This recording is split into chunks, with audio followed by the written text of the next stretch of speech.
Now, I'd like to welcome back everyone and invite you all to Session 4, Part B.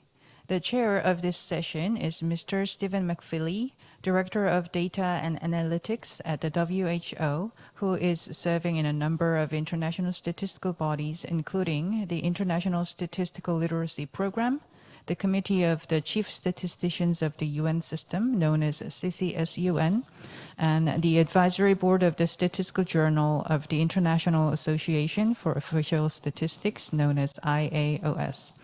Before joining the WHO, he was the head of statistics and information at the UN Conference on Trade and Development.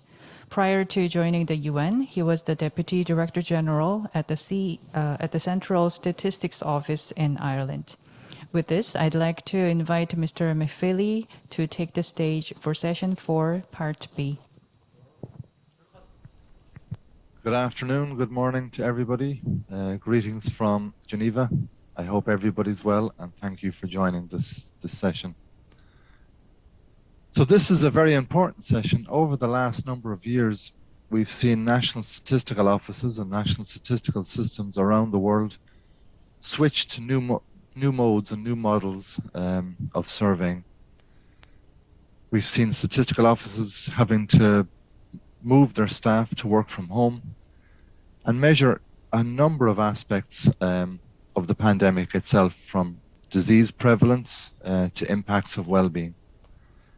To do this, they've had to adapt long-standing statistical concepts such as unemployment and reconfigure them for the new realities of people working from home and receiving benefits from the state.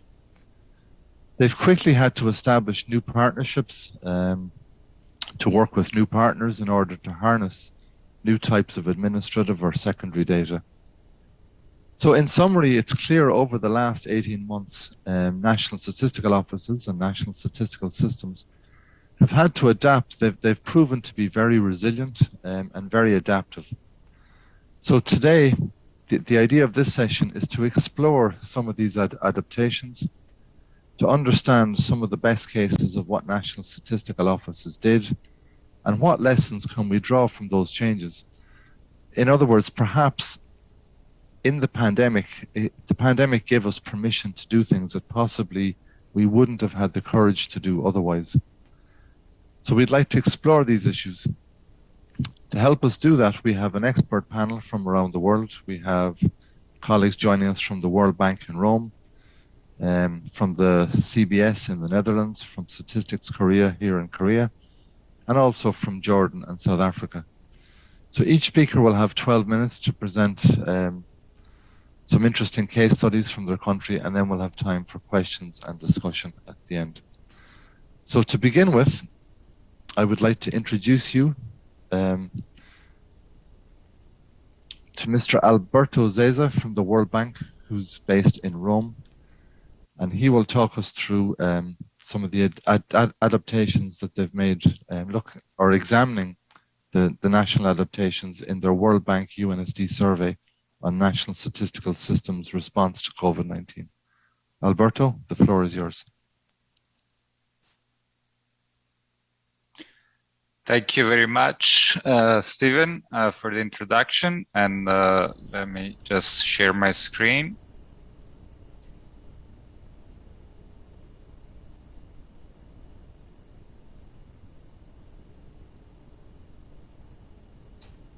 And start. And thank you to the organizer also for having me.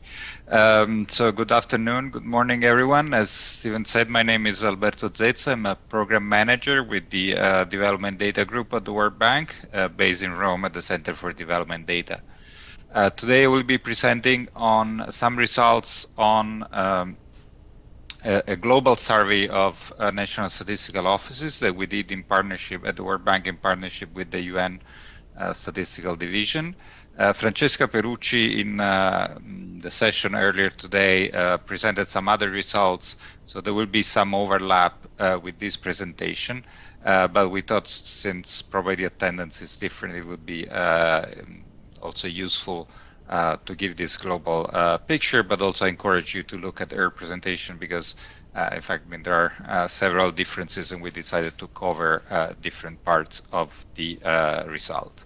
I would also like to take this opportunity to thank all the representatives of National Statistical Office that participated in the survey, and encourage the ones who have not participated in previous rounds to participate in the future.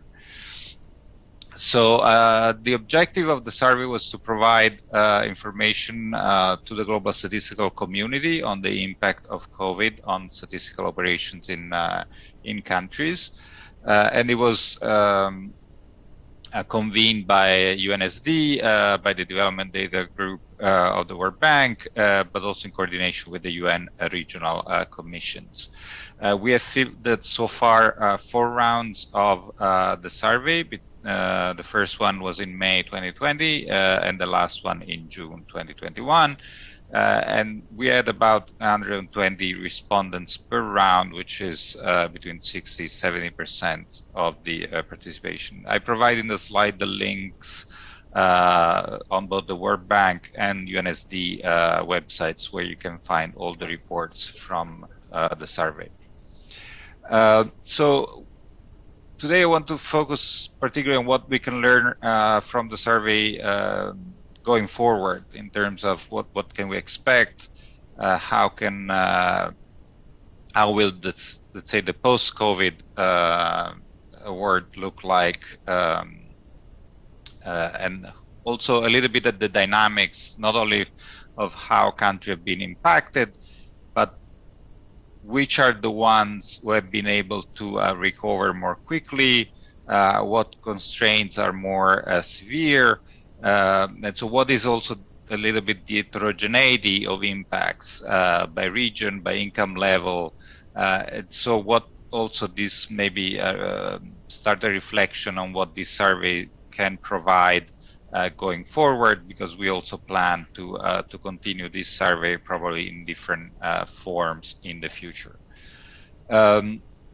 So quickly on some of the key descriptives from the survey. As I said, we fielded the first round in May 2020, and there, of course, I mean, the first reaction by many statistical offices was to close their offices, either fully or partially, as you see in the orange and yellow bar in this chart.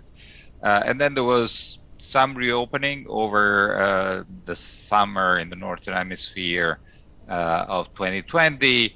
But then in the most recent round, with the additional waves of COVID in some countries, we also witnessed a little bit of a reversal in this trend, which some more countries restricting more the access again to the offices.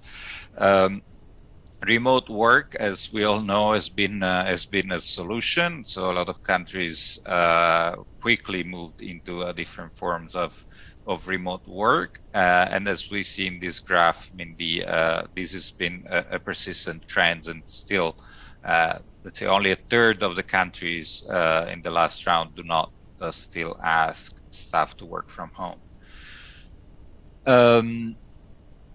These also had, COVID also, of course, had huge impacts on face-to-face data collection, with almost all countries being impacted. And recently, say just before the summer, in the last round, we see more countries returning to face-to-face, but still almost a third still with fully halted data collection for face-to-face surveys. But on the other hand, NSOs were also super quick to adapt in terms of mobilizing new data sources, particularly phone surveys, administrative data, web surveys, social media. And in the reports, there is more on how heterogeneous these different means were between different groups of countries. And I also encourage you to look at Francesca Perucci's presentation this morning. She presents more results on these points. And one important point that was also made in the introduction is that then many countries took this opportunity to accelerate the modernization of their ICT in particular, but of their statistical system in general. And as you see in this graph, I mean, the green bar is the countries that say that they have significantly improved their ICT readiness in the 6 months before the survey round, and these percentages are fairly even across income groups. So even in low and middle income countries, there were significant progress and investment in this respect. Still, in the report, you will find that, of course, I mean, COVID has had, even with all these responses, has had huge impacts on some key reporting and also some key statistical operation like surveys and population censuses. But now I wanted also to start maybe a reflection on what does this mean for the future a little bit, and what were the dynamics. So let me spend just a minute explaining this graph, which might be a bit complicated, but it's important because also you will see the same in the next few slides. You have to the left the countries that say that their impact, their ability to produce essential statistics in May 2020 had been not affected in green, moderately affected in yellow, and severely affected in red. And on the right, the same for the May 2021, so the last round. Between the first round and the fourth round, how countries transition from one situation to the other. And we see that there is a significant share that have actually not transitioned from being impacted to say they're no longer impacted, that they're able to produce essential statistics. This is about 23%. But on the other hand, we still see that a lot of countries still report difficulties with the production of essential statistics. So we want to dig deeper into maybe what are the differences between these different groups. So in this graph, basically we zoom in on that 23% that managed to transition out a little bit, or to recover rather. And we see how they are disproportionately in high-income countries. And so the pie chart on the top right corner, the ones in high-income countries are the ones who manage to get out more than others. And you see the same in this graph as a percentage within each country group. You see that disproportionately, I mean, in lower middle income countries, only 32% of countries say in May 2021 they are no longer affected. In this graph, we look at another group. We look at the group that still are affected. So that includes also countries that maybe they reported not being affected in 2020, but now they are.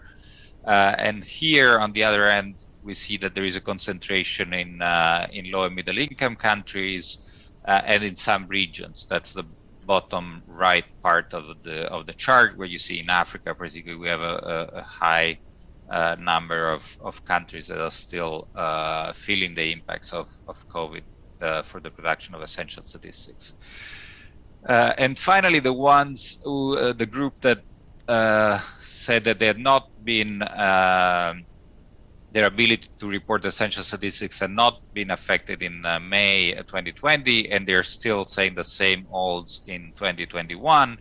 And these again are more countries concentrated in Europe, in North America, in East Asia, and in high middle income countries. So there is, of course, from this chart, a clear indication of which are the countries that are still suffering more. And we want to see how these are different in terms of the issues that they have faced. And this chart looks at how budgets of how countries report their budgets to have been impacted during the pandemic. And we see that low and lower middle income, again, I mean, they have seen more reductions in budgets, the red bars, from both government and donors. So here we point a big, in a way, responsibility for both national government and donors of, let's say, not letting the statistical system down at such a critical moment, no, because countries have been squeezed between increased data demands and actually more budget constraints.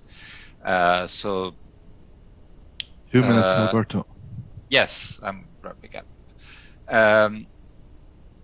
And also, similarly, the countries that have been impacted more, that report more frequently an increasing costs of both data collection and administration are disproportionately those in low and lower middle income countries. Finally, here in this slide, we divide the countries that have reported still being affected by the pandemic in May 2021, and those that have not. And we see that more of those that say that they have recovered there is more of in that group of countries that have modernized the ICT more, or that have resorted more to the use of new data sources. So these responses have then also led to a better outcome out of the crisis. So let me skip this one just to go to the conclusion. So as was being said also in the introduction, I mean, this was a revolution in the making in many ways, of modernization of ICT, modernization of new data sources that has been accelerated by the pandemic. It was a trend that was in the background, but the pandemic definitely has accelerated. But still, data production has been affected, and for those countries that were squeezed by increased data demand and declining budgets, this was really a perfect storm. So in a way, there is a responsibility for us all to step up to support partnership, to mitigate and reverse the negatives, but also to consolidate and expand the innovation that has happened.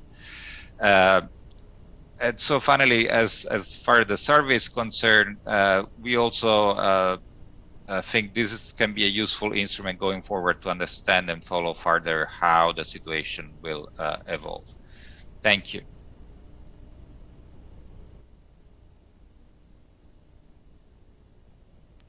Thank you, Alberto. Our next speaker comes from the Netherlands. So I would like to introduce you to Mr. Edward Hurlings, who's a senior statistical researcher at CBS, a national accounts expert with also expertise in monitoring well-being. So Edwin is going to talk to us about the experiences in the Netherlands and the adaptations they made to help manage the crisis and reduce risk. So Edwin, I hand over to you. Thank you. Thank you. We have had a very long and dynamic year, but overall, it turns out that we've survived in a number of respects. We've survived fairly unscathed. The moment the first lockdown started, all staff immediately began working from home. I remember a webinar that our Director General gave about 1 or 2 weeks after the first lockdown, and it had an audience of 2,300 people, all working from home. And it seemed as if all statistical work continued as always. I must say I have, since March last year, and I've never seen live, which is weird. Also, all teams all over our organization immediately began making an inventory of known or expected risks. A lot of our statistical products are not independent of other statistics. A lot of it is interdependent. We produce, for example, national accounts, environmental accounts that depend on work done in other sectors of Statistics Netherlands, and they in turn depend on work done in other organizations. For example, our Royal Meteorological Society has a sensor network that produces data that we then use to produce statistics on emissions in the Netherlands, and that is then used in environmental accounts to produce new statistics at a macro level.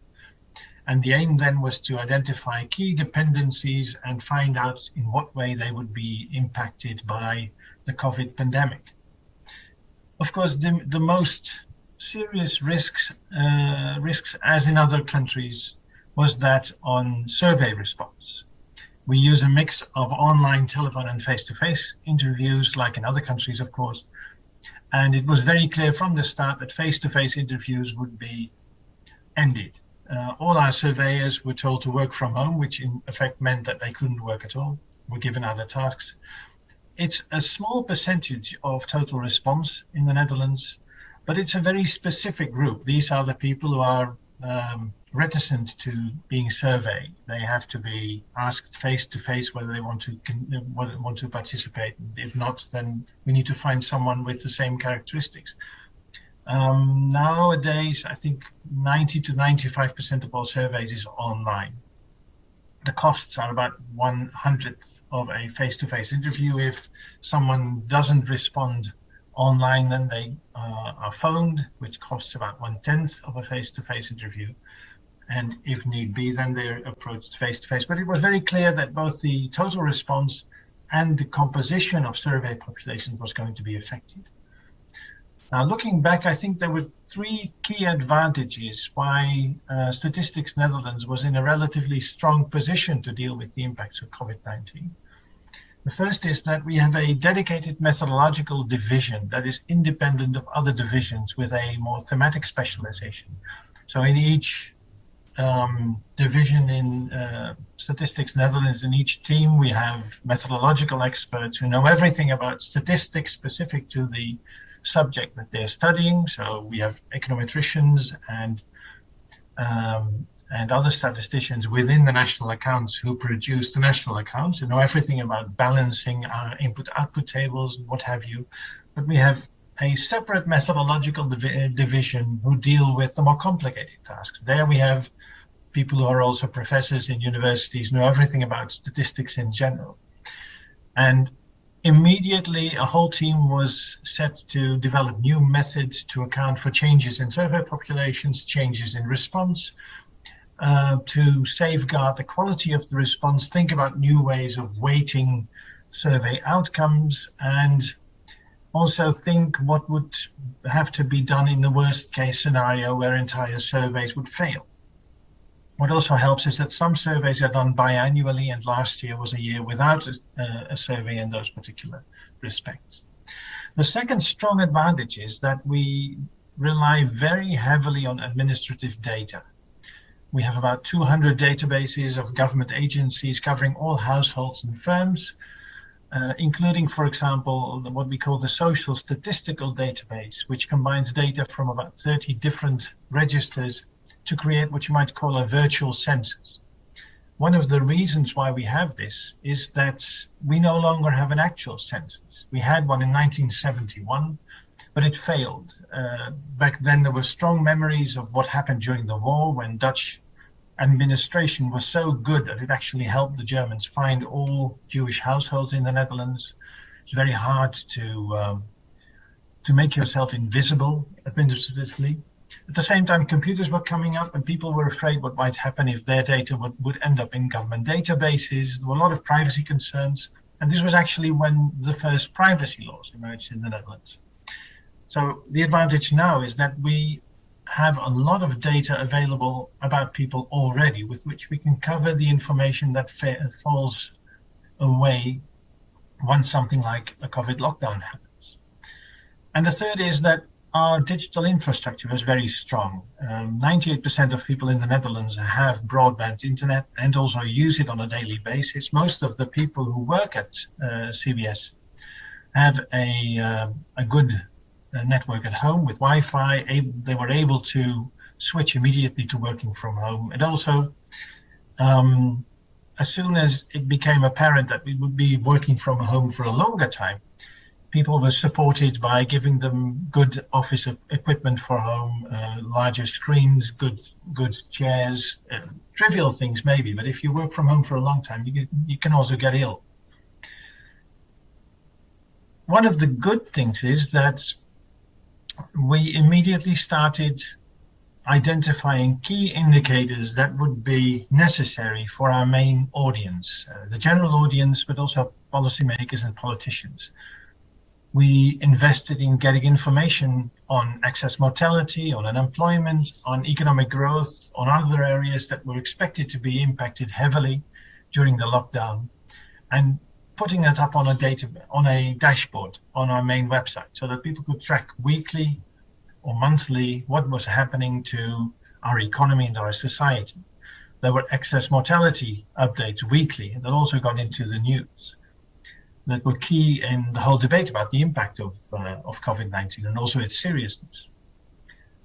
Now, looking back over the last year, we are now starting to see the first results of the impact COVID-19 has had on our organization. Naturally, our social and health impacts, of course, the way that we work together, you start to see that people start to get wary of working at home, working without contact with other colleagues. So we're starting to return gradually to our office in teams. You're allowed now to go with the team on one day in the week, and then also return again one quiet day. So we're starting to see each other again. But more importantly, we're starting to see the first results of last year's surveys. And our methodologists are starting to develop methods to identify whether what we're seeing over the last year is the result of COVID-19. Is it an outlier, for example? Or is it part of a longer term trend? How should we interpret what we've seen last year? Is this something temporary? Are there structural shifts? Is it an effect of changes in the composition of the population? And all of this work needs to be done quickly. We can't wait a few years and then find out that things were differently than we now think. And we're starting to think about ways to make the outcomes of 2020 consistent with those of previous years. We need to find out whether the results that we had last year can be compared with other years.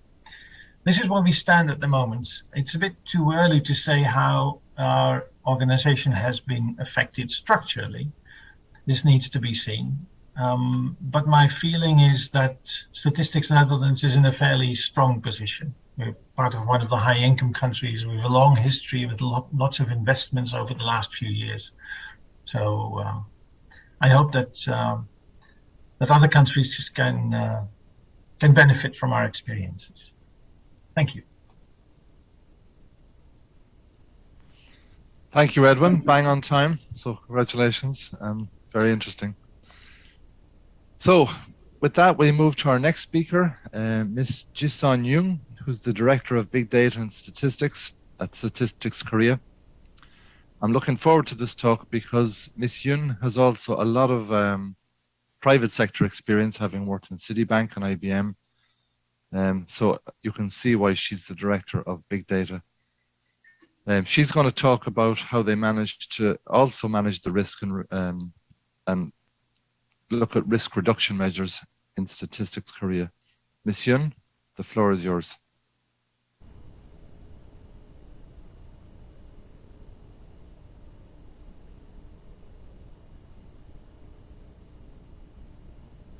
Hello, I'm Jisook Yoon, Director of Big Data Statistics Division at Statistics Korea.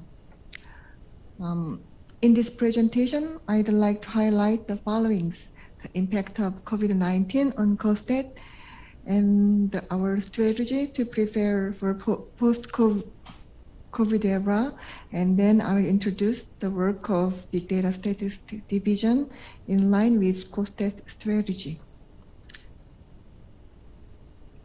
Between the time the COVID-19 occurred last year and now, COSTAT has had plans for 3 quinquennial census operations on top of number of basic surveys to operate. Looking back on early stage of COVID-19, the census on establishment scheduled in February last year, which happened to be right after Korea had its first coronavirus cases. So it was postponed twice. to March and then to June. On the contrary, smaller scale monthly surveys like the economically active population surveys proceeded as scheduled. In due time, COSTAT formulated response strategies, and with this, we were able to operate 3 censuses without any disruption. A driver behind our successful census operation can be attributed to the fact that COSTAT has gradually developed its response strategy through trial and error. At the beginning of outbreak, we avoided risks by delaying survey schedules. However, as the pandemic situation persisted and became a long-term phenomenon, COSTAT has expanded the transition to untagged surveys by making the survey more flexible. COSTAT also has refined its COVID-19 response system, and we accelerated to facilitate the scientific production of statistics. Now COSTAT is innovating national statistical production systems in preparation for post-COVID era. Our effort to build on innovation in the national statistical production system can be summarized as building smart system. S in safe and secure represents the expansion of untagged surveys on account of the safety for the people. We established a centralized organization unit for untagged survey and built a digital survey platform. M in modernized methodologies include the increased use of ICT-based survey and development of advanced sampling methodologies. A in alternative indicates the increased use of alternative data source, such as administrative data and private data, in order to enhance their efficiency and usability. This pillar is closely related to the work of Big Data Statistics Division I belong to, so I will address further details in the following slides. R in resilient represents the flexibility and agility in statistical production that is capable of addressing changes in statistical environment. And the last one, T, presents to enhance transparency by reinforcing communications with relevant entities like the public.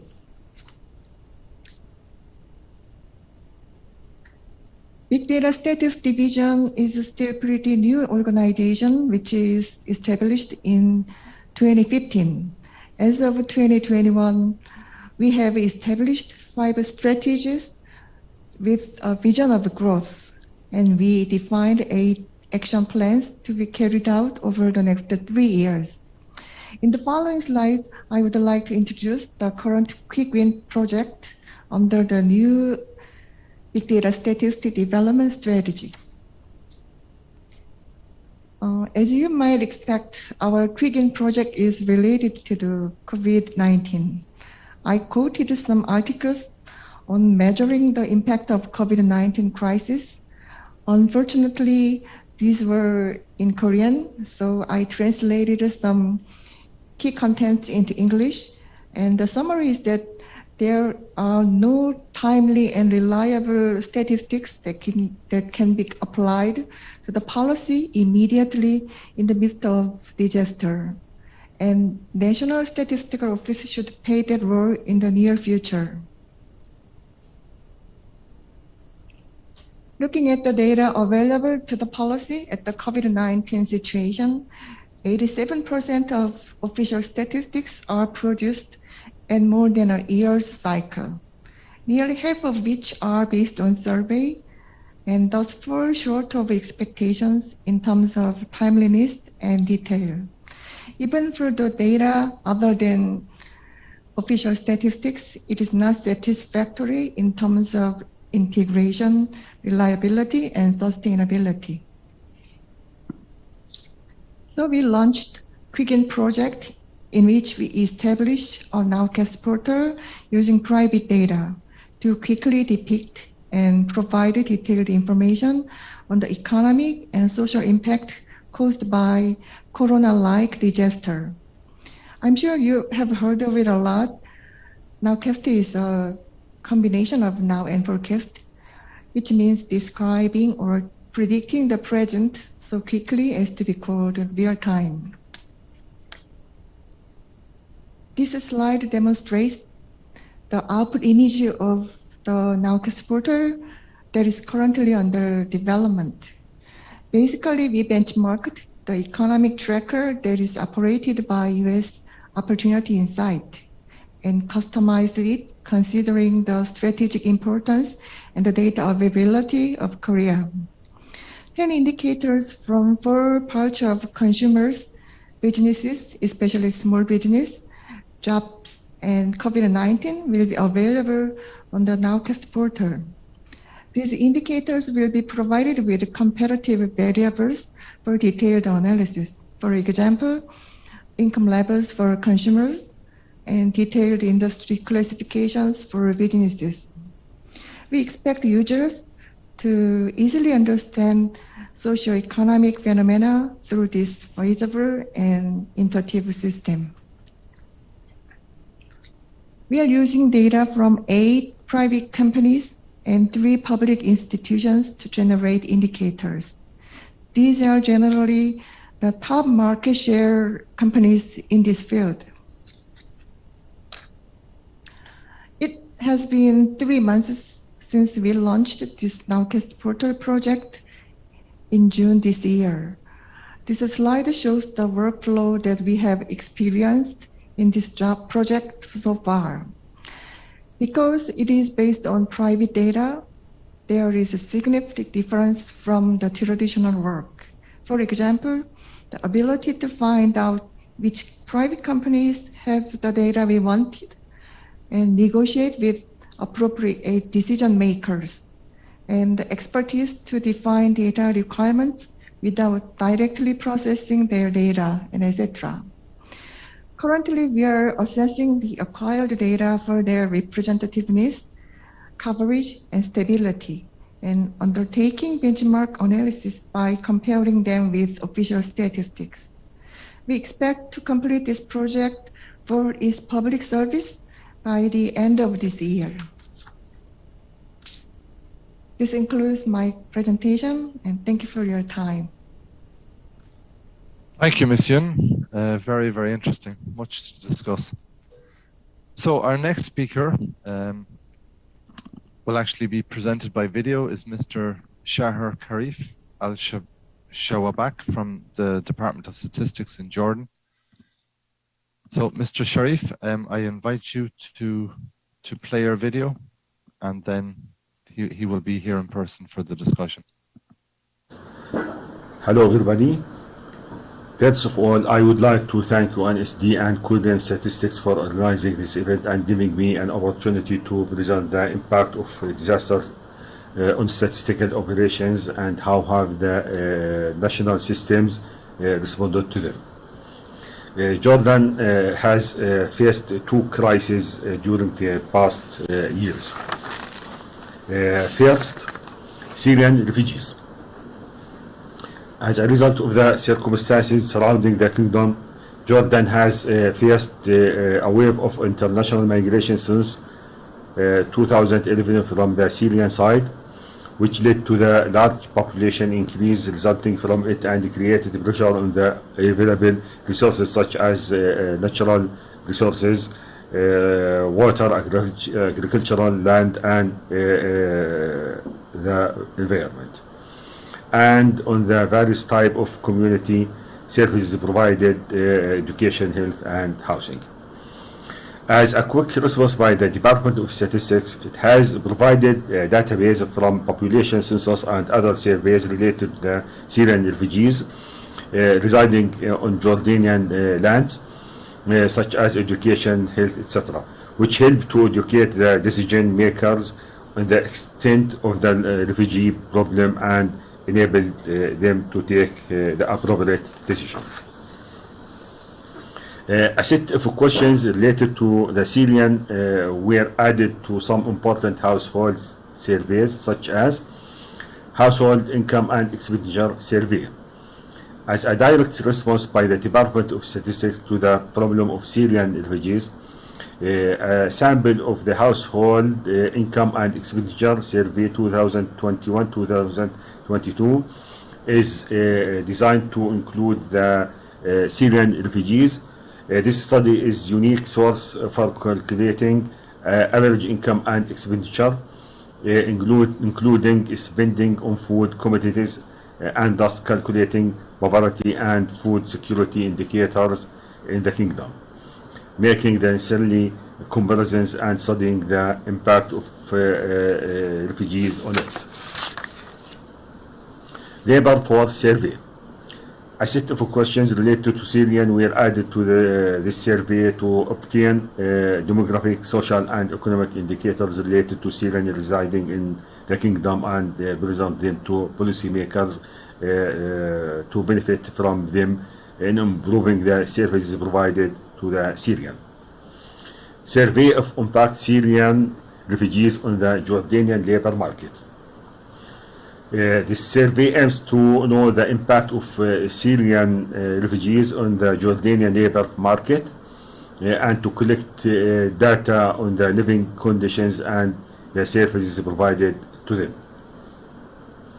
Survey of education, skills, experience, and separate fields of work among Syrian in Jordan. This survey aims to identify the educational skills of Syrian and experiences they have and the field of work they prefer. Second, COVID-19 pandemic. Jordan has been directly affected in all aspects of life and sectors by the pandemic, and its impact had led to pressure on all the kingdom resources, especially on the economic and health sector, and the closure that took place as part of the Jordanian government endeavors to preserve the health of the citizen. Thus has provided available population, economic and agricultural data in a way that help decision makers taking appropriate measures, such as using the data from the agricultural census to organizing movement permits during the lockdown period.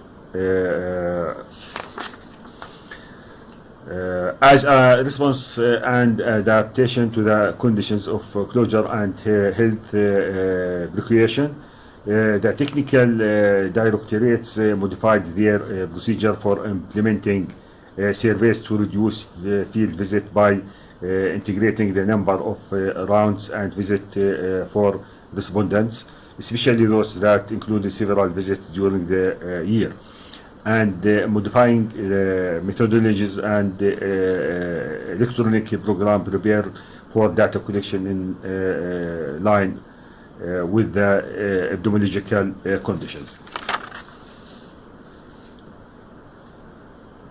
As an initiative of the department and partners, and due to the urgent need to provide data on the pandemic, the department has carried out the following surveys.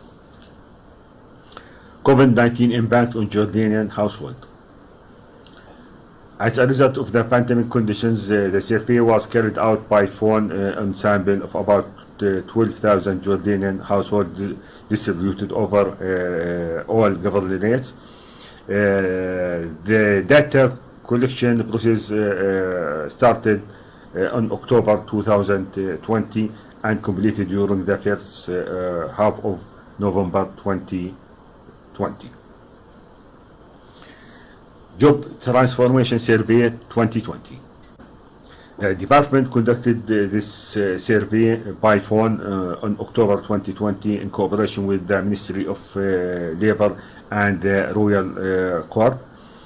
The sample size was about 11,000 individuals who were selected through the second round 2020 labor force survey to know the impact of the pandemic on individuals in the Jordanian labor market during the period of the closure of economic sectors. Labor force survey. as a speedy response and as a result of what the world in general and Jordan in particular has witnessed from the spread of the coronavirus.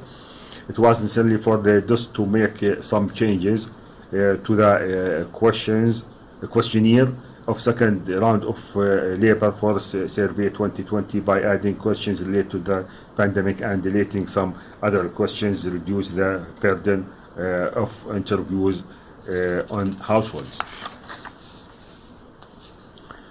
Thus implemented the project of measuring the impact of the policies applied in Jordan on society during the pandemic period through big data and non-traditional data in cooperation with the ISQA. This project aims to support decision makers with non-traditional data as an alternative in the event that traditional data cannot be obtained, as happened during the period of the comprehensive lockdown. Data were collected for 5 different policies covering different sectors: education, DARSEC platform, work, health and poverty, and implementing 8 policies for people with disabilities. A platform was developed to present the analytical result of this data, and it was presented to all relevant ministers and institutions to benefit from them. Thank you very much.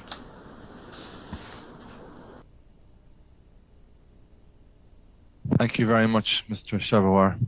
So now, turning to our last speaker, we move further south down to South Africa, and it's my great pleasure to introduce Mr. Risenga Butler MALULEKE, who's the Statistician-General in Statistics South Africa, who will talk us through how their national statistical system responded to the global pandemic. Risenga, the floor is yours. Thank you indeed, facilitator, and of course, let me appreciate the time and the opportunity that our colleagues in Korea have made arrangements for this. I want us to start about the times we are living in. We are living in times of powerful disruptions that are happening at the global level. And in our case as Statistics South Africa, just before COVID, our strategy had expired. Our 5-year strategy had expired. And we came in with a new strategy that said we want to improve lives through data ecosystems, which was our vision. And in doing so, our strategic plan was set to embrace an ambitious path of taking forward transformation through the way we work and the way we do things by being responsive to user demands and harnessing ecosystems. In doing so, we looked at areas of where we would be operating. And one of them was putting in place a space of insightful data, a space in which data would tend to go a further step and deal with issues that society demands. The second area was the agility of our operating model, that it should be able to withstand the shocks within the system, internally in the country and globally. And we also looked at interconnected statistical systems, where we would expand in relation to the work that we do as a statistical agency, but also other systems globally, as well as within our country, other producers that are key players in statistical production. And in no doubt, we had to transform our capabilities as an organization to be responsive enough in moving forward. So these 4 strategic outcomes were very critical in dealing with change on the one side and continuity on the second side. Now, COVID-19 disruptions, as they've done to everyone in the world, took us by surprise. But as they took us by surprise in changing every facet of life and indeed every aspect of life, we were found ready as an organization because it offered us an opportunity to fast track our strategic intent. That is starting to look at alternative methodologies and technologies of doing work. The targets in our work program have been affected. We are required by Parliament to submit a work program every year. And we even had to revise them in relation or as a response to COVID. And in revising them, we had to reprioritize our activities, our resources and funding to ensure that we do not fail as a statistical agency. So what happened to data collection in the field? And that was the impact on the processes and methodologies. Data collection in the field, we had to start using alternative approaches and deploy as much possible of such alternative methodologies in the hybrid form as much possible. In terms of businesses and local government institutions, we had to deal with things differently and they were impacted. I must admit this is largely in our economic statistics of dealing with our businesses and local government. And I will come to a case study particularly that relates to our quarterly labor force survey that explains what we did. Firstly, the restrictions imposed upon by COVID-19 created an obstacle in terms of normal data collection approaches as well as operations. And in terms of where there was no movement of people in the country. At some stage, at our highest level of lockdown, movement was highly restricted in the country, except for essential services. And in relation to our quarterly labor force survey, what we did was to move from computer-assisted personal interviews to telephone-assisted telephone interviews in a manner, let me correct that, my apologies. We changed our method of collection to computer-assisted telephone interviews. And in doing so, we looked at the first quarter of 2020 to the second quarter of 2021 and realized that because of the limitations, we couldn't even do rotations. We only were able to go in the second quarter of 2021 in the form of implementing the rotations in our sample. But of course, because not all dwellings had telephone numbers, and that would introduce a bias. And we had to go back to the first quarter of 2020, which was the last quarter that we collected before COVID hits us, as a control quarter to be able to ease out the bias. And I think I would want to encourage everyone to go on our website and see successive reports of every quarter in the manner in which we have dealt with easing out the bias in relation to our quarterly labor force survey. Because when you deal with a situation where not everyone has contacts and you have a control quarter that you last collected, that becomes handy. And as I said at the beginning, that our lives as statistical agencies had more challenges in wanting to come up with creative ways in our methodologies. Now, let us look at how staff were impacted. Management, especially senior management, were impacted in that we had to work in a hybrid way. We had to work from office and home. One is you want to minimize infections, so you try as much to stay away from office. But also you have a lot of professional and technical staff members who had to work from office where possible. And you need to keep them encouraged. So you need to keep the morale high of staff members. And from time to time, as a management or senior leadership of the organization, we're to make sure that we show face in person in the buildings We have one head office, 9 provincial offices, and 52 district offices. And it had to apply that all our staff members should at least see the face of leadership once a week where possible. And where not possible, management had to deal with issues a lot more differently. Data collection where possible, staff members had to work from home, especially where they had facilities where they could call into the respondents in the form of telephones and capture online while they are the respondents are feeding them with the information that they needed. Now, what is it that we do or we did in terms of responding to emerging data needs? Because the nation had data needs. One is that we launched an online business impact COVID-19 pandemic survey in South Africa, where businesses were asked on how the crisis was impacting on their operations during the lockdown. The second survey was, maybe before I come to that, let me deal with this one. The survey was done on 3 occasions, and it came in very handy and very helpful in relation to needs by users as well as policy makers. We launched an essential product consumer price index weekly in April 2020.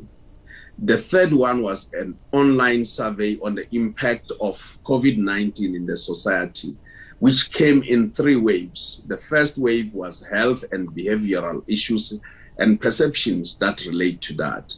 The second one had to do with employment and income, including hunger.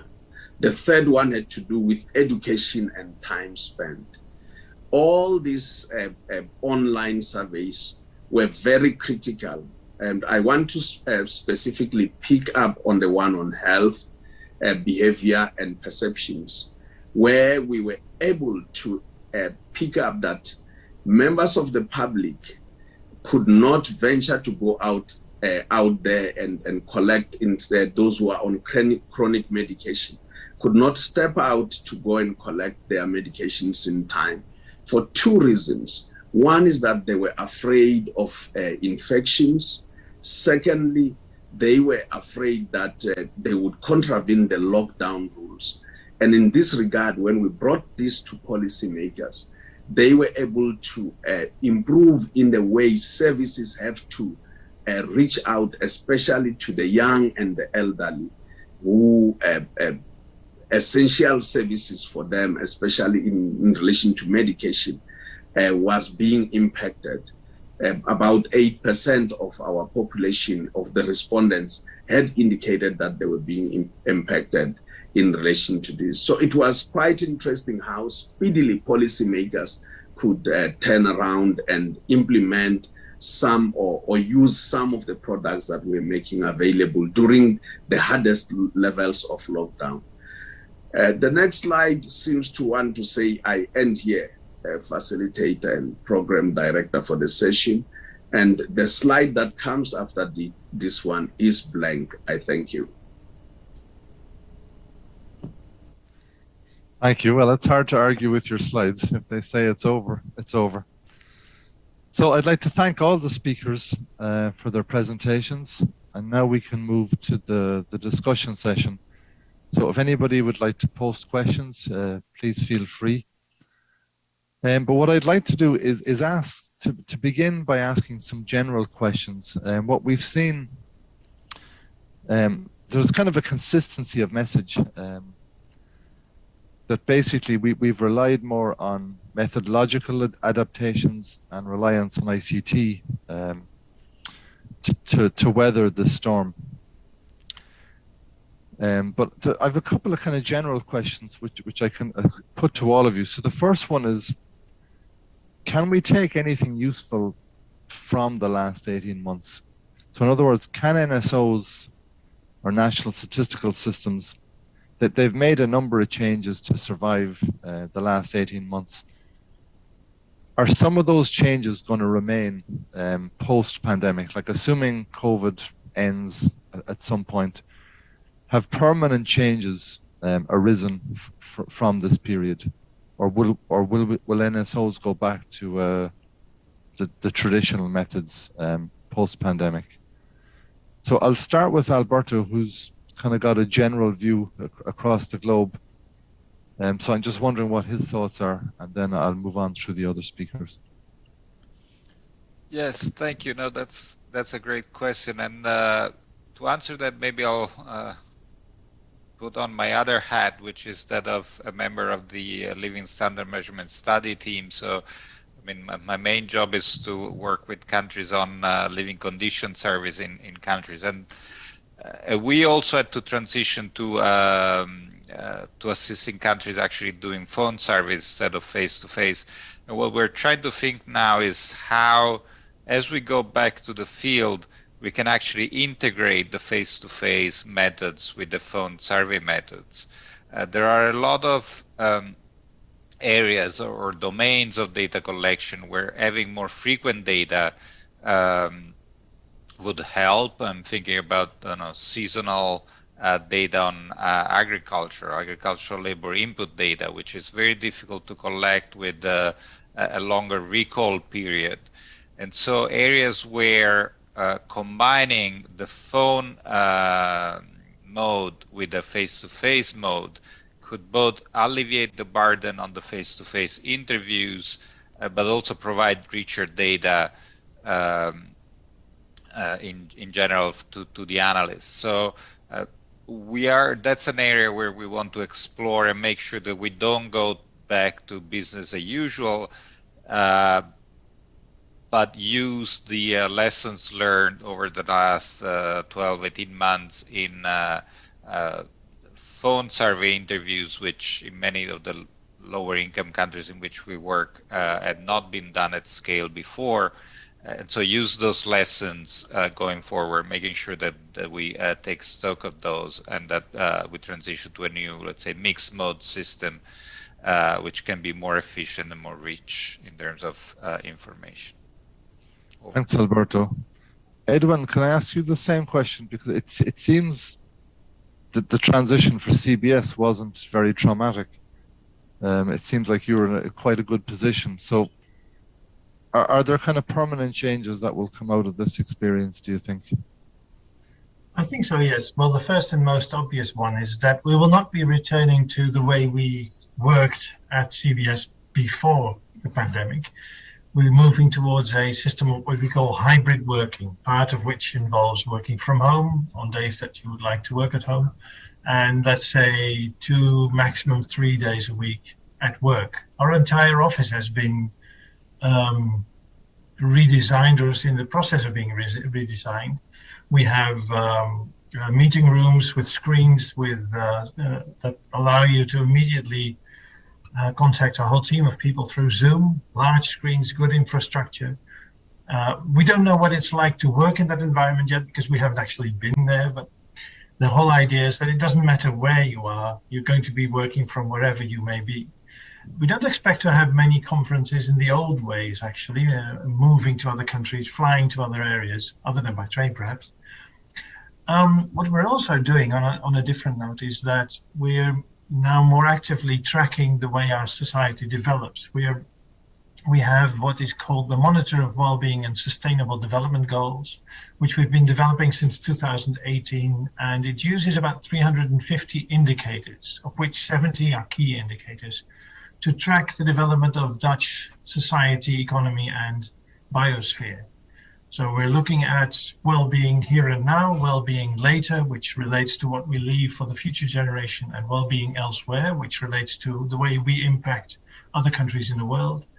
And we're using that now more actively, or going to use it now more actively, to provide a broad perspective on the most recent developments in Dutch society, so that if a pandemic like this or another exogenous shock like this happens again, we have an immediate view of all the aspects that may be affected. Part of that monitor since last year is a dashboard on resilience, so that we can see to what extent our society is prepared for the next exogenous shock, should it happen. That basically consists of a number of structural characteristics related to the major systems that underlie our way of life, our biosphere, our society, our economy, in that order, actually. and also statistics on the size of vulnerable groups. For example, people who work part-time, people who are poor, people are at the bottom of the income distribution. All of those might be affected first if, for example, mass unemployment happens, or our economy is cut off from abroad like it was last year.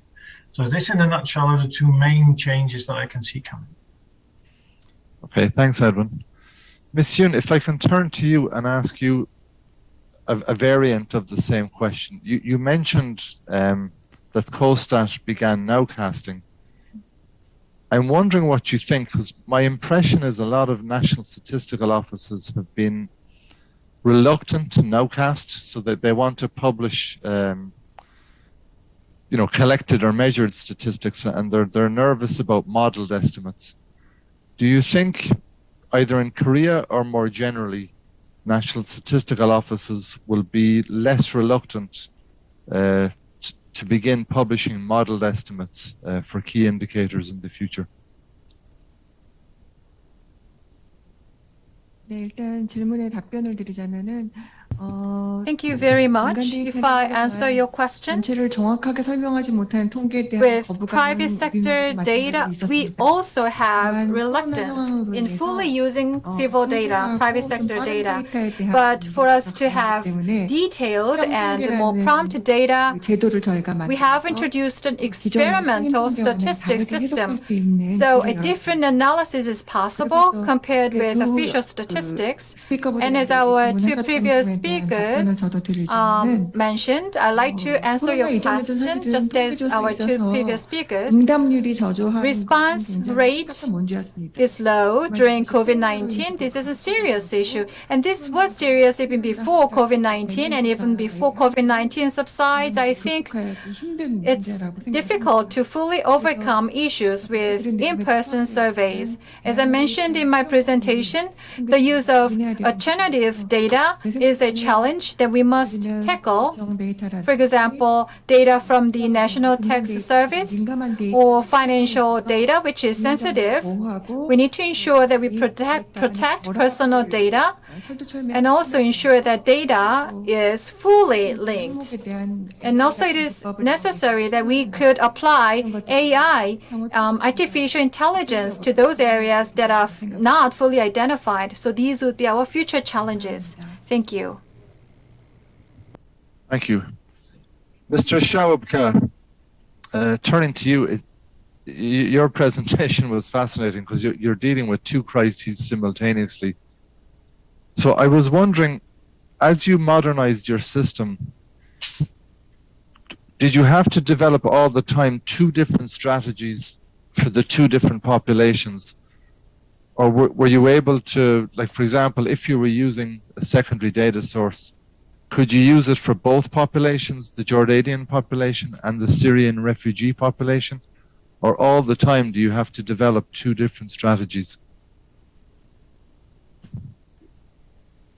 Thank you, Mr. Stephen. Actually, before the pandemic, it was not permitted to enumerators to collect data by phone. But during after the pandemic, it was a good experience to collect data by phone, and we will continue collect data by phone in addition to face to face, and we will depend on the administrative sources to collect another data, and we have linked the department with another institutions to get electronic data from them. Thank you. Okay, thank you. So I'm going to start a new round of questions, but I'll revert the order. So I'll stick with you, Mr. SHAWABKAH.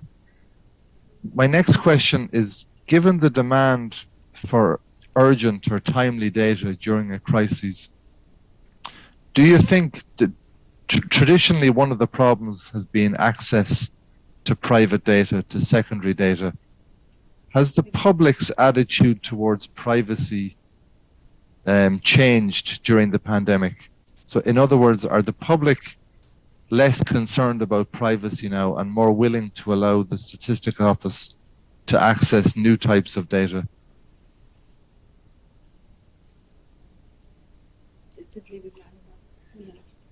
I think the collection of the data now is easy, and the respondent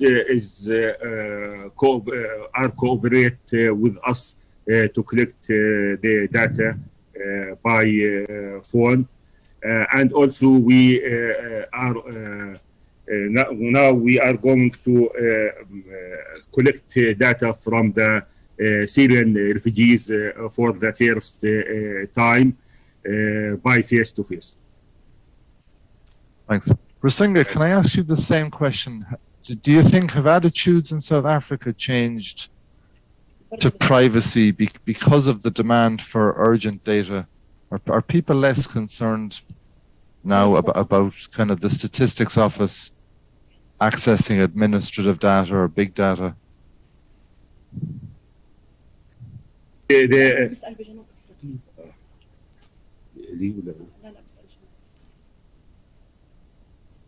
You're still mute, Risenga.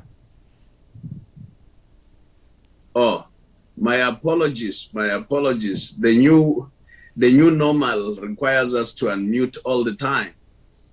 Firstly, is that at the hardest level of lockdown, the public was much more willing to share with us much information as possible. Because I think when COVID-19 hit our shores, everyone wanted information here and now and urgently. And the public's attitude was that provide as much information as possible. But then, right towards the end of last year, 2020, a new act which had been in the pipeline was promulgated, and Parliament had been working on that. The POPIA Act, which is the Protection of Private Information Act, and in this regard, or Personal Information Act. And in this regard, it made only those who traditionally were never willing to share information, because as a statistical agency, you always have a section of a society or a group of individuals that are not willing to cooperate. So it made them galvanize their stance in relation to not willing to share information.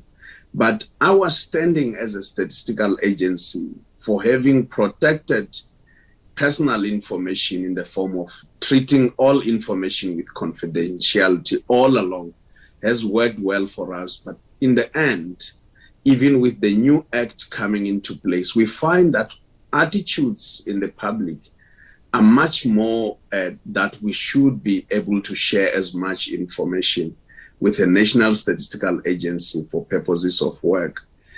But having said that, I think there is another dynamic which is not which is compounded by COVID-19, but which is emerging. The whole issue of personal information or information out there and social media all over the world is making people think differently about how they make their information available to the public. And I think as statistical agencies, we must ready ourselves even beyond COVID to deal with this matter. And even when this information falls in the wrong hands, because when it falls in the wrong hands, we will be amongst the first ones as statistical agencies to face accusations that we have made information available to yourselves, even if it didn't actually leak of land in the wrong hands through ourselves. So I think we must go beyond the COVID environment to ready ourselves as NSOs and the entire systems of national statistics in our respective countries and globally. Thanks. Thanks, Risenga. Interesting. Ms. Yoon, you're the director of big data in COSTAT. I'm wondering, have you seen a change in attitude in terms of accessing new secondary data sources. Is it easier now to get access to big data given the demands for urgent information? 최근에 우리나라에서는 데이터 3법 Recently, we have passed 3 major data laws in Korea. This is to make sure that data is transparently used. 데이터를 사용하면 But in leveraging data, data providers can be reluctant, so we cannot force them to just share. So in the Nowcast portal project, 개인정보 what we wanted to do was to ensure that we only use summary data, so we were able to convince data providers that data protection is ensured. Under the theme of overcoming COVID-19, we persuaded social enterprises so that they could join and share data with us. Thank you. Thank you. Edwin, you mentioned the challenges of privacy in kind of the Dutch history, but having said that, you've been long-time users of administrative data, and certainly one of the statistical offices pioneering the use of big data. So I'm just wondering, have you seen any attitudinal changes? Well, attention for privacy is not something that came up during the COVID pandemic. It's much older. Just to give you one example of something that happened just during the first start of the pandemic, there's a lot of attention always from the media for everything that CBS does with big data sets, especially when we use private data sets. We had an agreement with T-Mobile, one of the Dutch telecom providers, who provided us with access to some of their data of mobile users, which we then used in an experiment to see if we could predict how busy it would be at any time of the day in Amsterdam. This was a big data experiment, and the aim was to identify an estimate of the number of people with a telephone in certain areas in Amsterdam to see how busy it would be at certain times of the day, how many tourists there are, etc. It was all done exactly according to our privacy laws. It was extremely well organized in the sense that no CBS researcher ever got access to the actual data. We got anonymized metadata. It was all very carefully done. But even so, in the press, there was suddenly an upheaval about the way that Statistics Netherlands got access to your private data, exactly knows your phone number, what you do with your telephone, whom you call, etc. It was blown up beyond proportion. This was just one of those experiments where on the inside, everything is very carefully done, but our image on the outside is suddenly endangered by, well, actually careless reporting in this case. So we're always very careful to do everything according to privacy regulations. We have a privacy officer who's actually in the employ of Statistics Netherlands, but also part of our National Privacy Watchdog, which is an independent organization. And any experiment using big data or other administrative data or private data is always carefully laid against the law. And one side note about nowcasting, actually, a short one. We already do a lot of modeling. Most of the data produced at Statistics Netherlands involve a degree of modeling, sometimes extensively, for example, input-output tables, and sometimes at least to support it. Nowcasting was already done before COVID came along, and whenever we nowcast, it's never done beyond the current year. It's always done using supporting information. We don't extrapolate trends, and it's always done with an extensive footnotes showing the status and the methodology that was used. And it's always also done with the support of our methodological division. It's not something that we allow experts to do on their own account. That's it. Okay, thanks, Edwin. So apologies, Alberto. I had a question for you about maybe the growing divide between kind of developing and developed countries, but I'm getting messages from our organizers that we're already out of time. So all that remains me to do is to thank Alberto, to thank Edwin, Miss YOON, Mr. SHAWABKAH and Risenga for their insightful presentations and answers. I think this is going to be a fascinating conversation that's going to go on. This is the beginning, we hope, of the end of the global pandemic, but hopefully there's lessons that we can take from this that will actually help us to innovate and modernize our national statistical systems into the future. So with that, thanks everybody. Thanks for tuning in and listening. I hope you found the session interesting and worthwhile. And from that, I just wish you all a good day. Thank you.